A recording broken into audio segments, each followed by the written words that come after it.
guys. Where are we going today? Andy, where are we going today? We're going to cave. Ate. Cave. Caves. Where is that cave? Ano? Where are we going? Cave. Cave. Cave. No, I keep dying.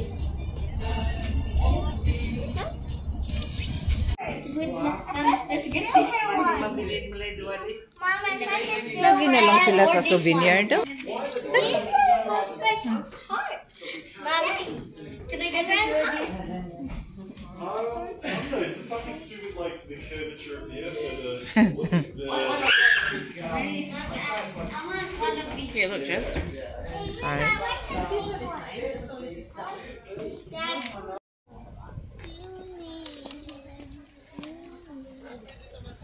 Althea, where's your earring? Oh, I put it in the car. Wait, which car? And then you forgot it again. Oh, it's in the car. Make sure. Yeah, I did.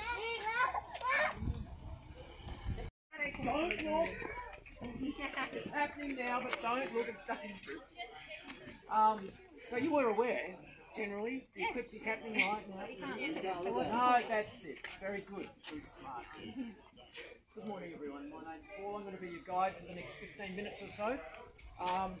Just before we get started, when you're looking to come here today, did anyone have trouble pronouncing the name of the cave? You? It's okay. The first G is silent, so if you drop that, it becomes Nilgi, which is a handy name for a good spirit that inhabits the cave and the surrounding area. That bodes well for us. Nilgi. Now, when we're in the cave, just a few rules, please, for your benefit and also the cave. But firstly, please no touching of stalactites, stalagmites, flow forms and others. They take a long time to grow, so nominally about a centimetre every 100 years. So it's very slow growing. So the forms in that you're looking at are hundreds, if not thousands, up to tens of thousands of years old. Hundreds of thousands. And they snap off easily, so please no touching. And also our skin exudes acids and oils that react with the calcium carbonate that they're made of, so basically turns them black. So no rain too, no touching, stay on the phone. And kids just no fun stuff. Anyway, let's head on up. Okay, let's go. No jogging. No jogging. No being funny. Oh.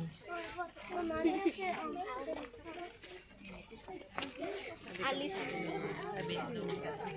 kids don't be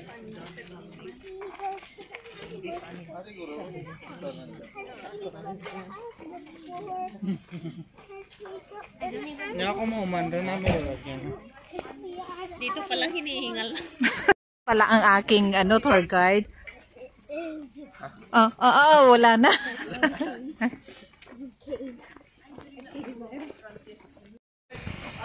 It's a scrolling door, so if you could please hold it open for the person behind you. And if you're wearing caps and things, when you're in the cave, you don't have to, but it's just it might pay to just spin them around the other way because it cuts your peripheral vision. Just can you bang your head a little bit more, so just be aware of that. So anyway, let's go on in.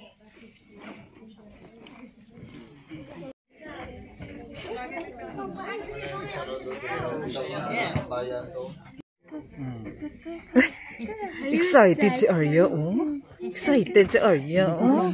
Alam niya na pupunta sa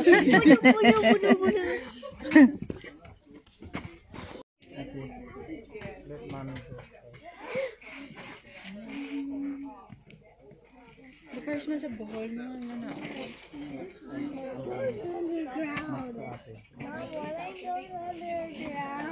Yeah. Yeah, cave is underground. Dad, can you help me please? I fall down. Nari ko diya, oh. Kasi maglakat. Wow, we're going under.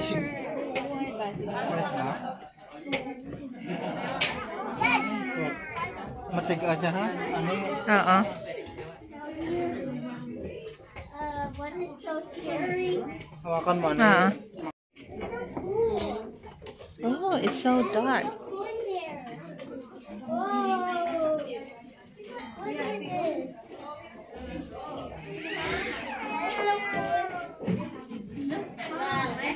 Look at this. Arya, wala kang nakikita, Arya.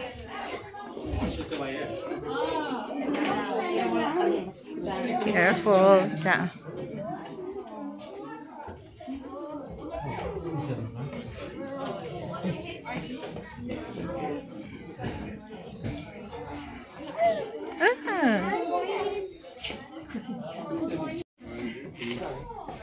Alrighty, so welcome everyone.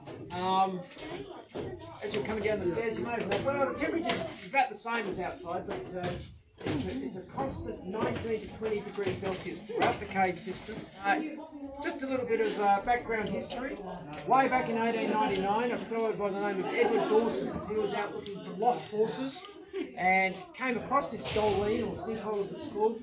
He subsequently came back and explored, and he was very impressed with what he saw down here. So he wrote off to the governor of the day, and he obtained permission to develop the cave as a tourist attraction. In the very, very early days, the cave was promoted as a honeymoon destination. So if you can imagine in the early 1900s, you'd have newlyweds from Perth come on the train down to Bunbury, they'd hire a horse and buggy, and eventually find themselves out here. And being on their honeymoon, men are in three-piece suits and hats. The cave is in two main parts. We've got the main chamber at the end, that's way that way, and you see that is at the end of this balustrade. And we've got the amphitheatre through here. If you have a look in the amphitheatre, you can see there's a very large number of stalactites. It's very good for acoustics. So if any of you are musically orientated or you have an urge or passion to burst forth into song, you're very welcome to. In fact, Sue, you look like a singer. So, we do have musicians give recitals from time to time in the amphitheatre. In fact, last November, Dunsborough hosted an international jazz festival, so there was some jazz playing and that going on there. And Josh, who runs our cultural tours, if you ever get a chance to hear him play the didgeridoo down there, that's quite a haunting experience. So. Now, ask what's through there? That's the Tunnel of Doom. Some say 10 go in, but only 9 come out. So if you're willing to risk it, you'll come out about 25 metres that way. Parents, you can't keep putting your kids through. Now, I'll be walking ahead of you past Cupid's Corner to the main chamber. So we always have a guide down there, so I look forward to answering any questions or queries you might have. Just be aware, Cupid's Corner is the lowest point in the cave at 37 metres. There's slightly elevated carbon dioxide levels there. Not to be concerned about, just to be aware of. But yes, enjoy your tour, and yes, I'll see you all in the main chamber. Thanks.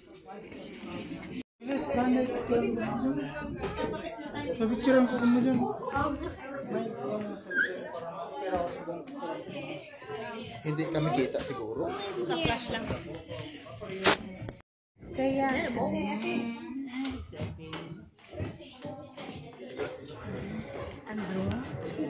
Kita ang ginang nag-tuloy.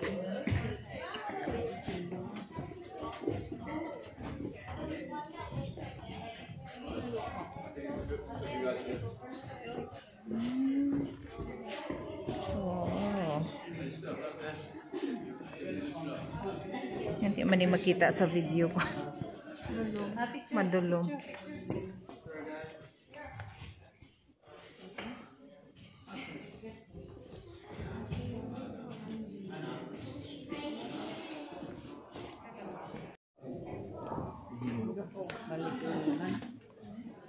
Pabalik rong ang Ang tawa mayad na. Ngayon, ang tawa.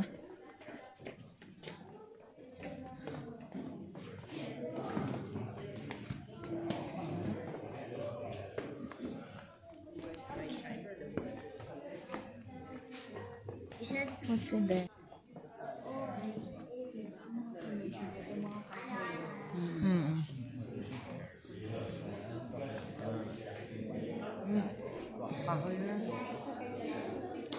You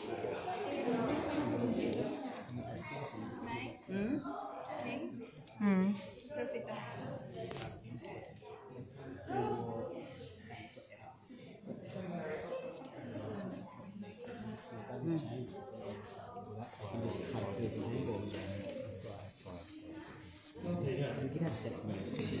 But the cows come home, you can't leave them. You can't pick up the can, do you? That's outstanding.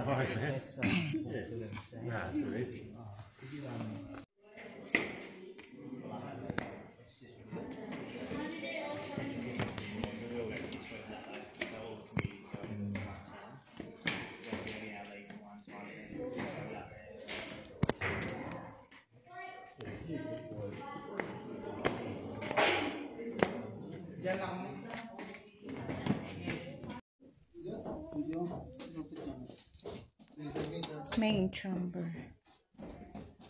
Wow, it's beautiful down there.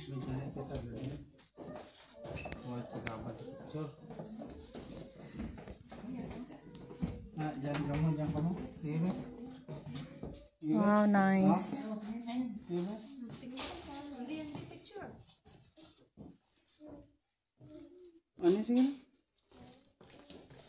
Ang vlogger ay nabilin. Sirado doon na eh.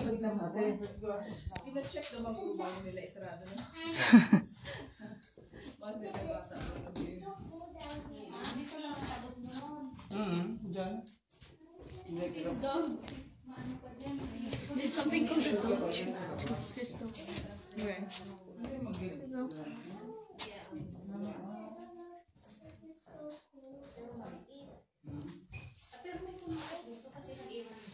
Look, see? Dog tooth crystal. It looks like a dog.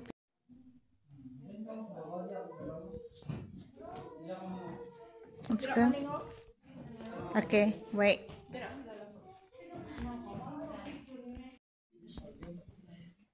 I don't know. Grabe, no? Look at this. Oh, okay. There's somebody in there. The air gets thinner down there too. Well, he said there's higher CO2, so you can't catch your breath.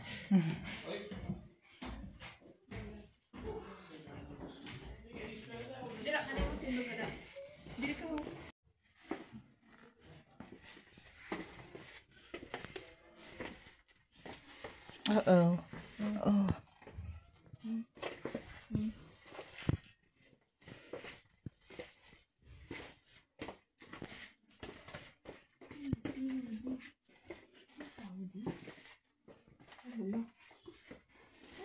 Oh my God. Ay.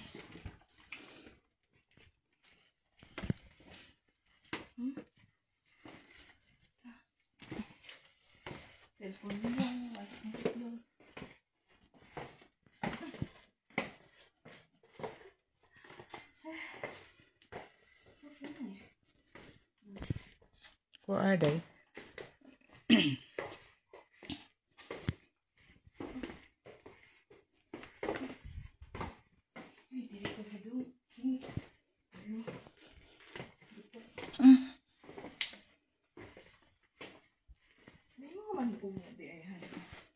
Ang buta eh.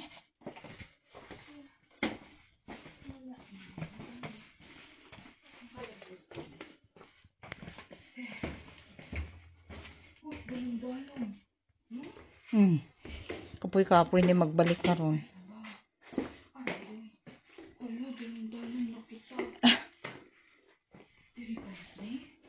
Yes.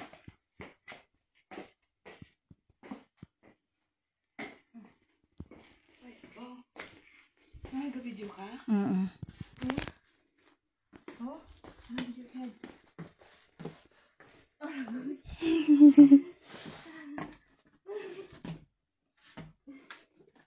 Oh my God. Okay.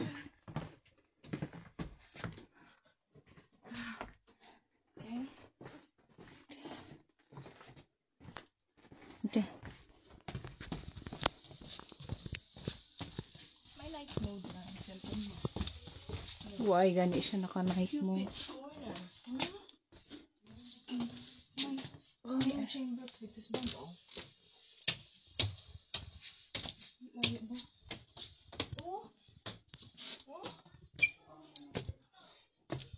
Hmm? Ouch. More stairs. Napabilit sila dyan. Oo. Talong-dalong.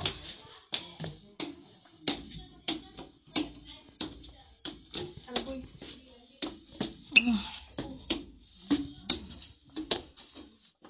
Ouch.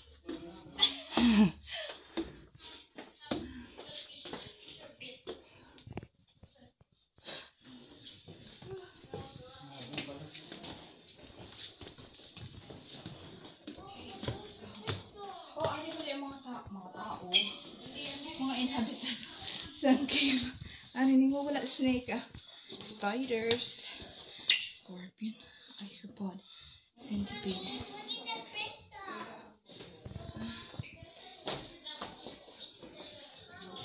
Ha? Dalong-dalong no? Dalong-dalong na ni?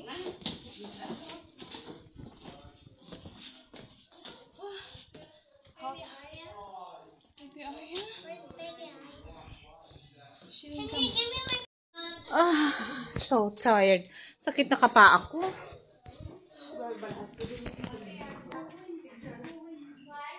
Ay, susa, baliktad. Okay, ikaw na lang. Oh.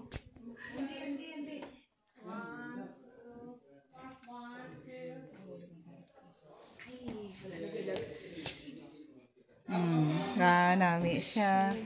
Ah, look at this. Parang crystal, parang ano na siya. Lumatempt ka gid nga i-touch. But you're not allowed to touch. Wow, nice. Cute. And another one. Nice. Oh my God.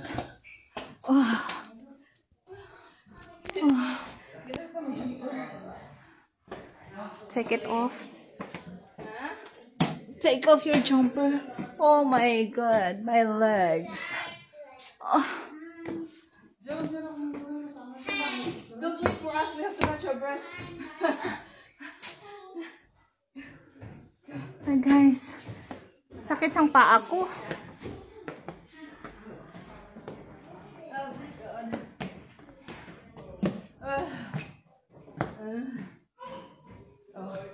Kaya muna tayo.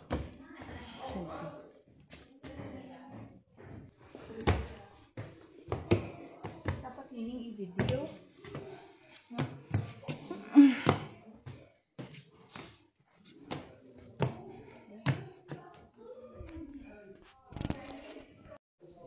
Balikan taman to gyapon. Balik. Picture tayo dito. Diri ho, dako ah. Stand here for 2 minutes. Balik. Come here. Photo, ate.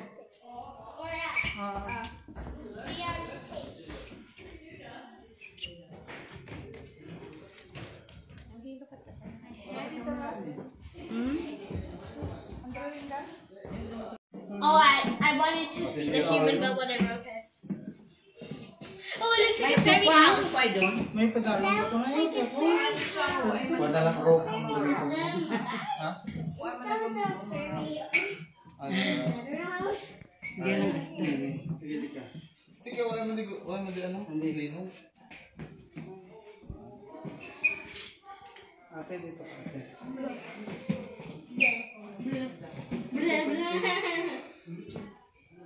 Pada ipon mo. I survived. Where are we going after this? Chocolate factory? Yes, sir. Yes, sir. Magdagami.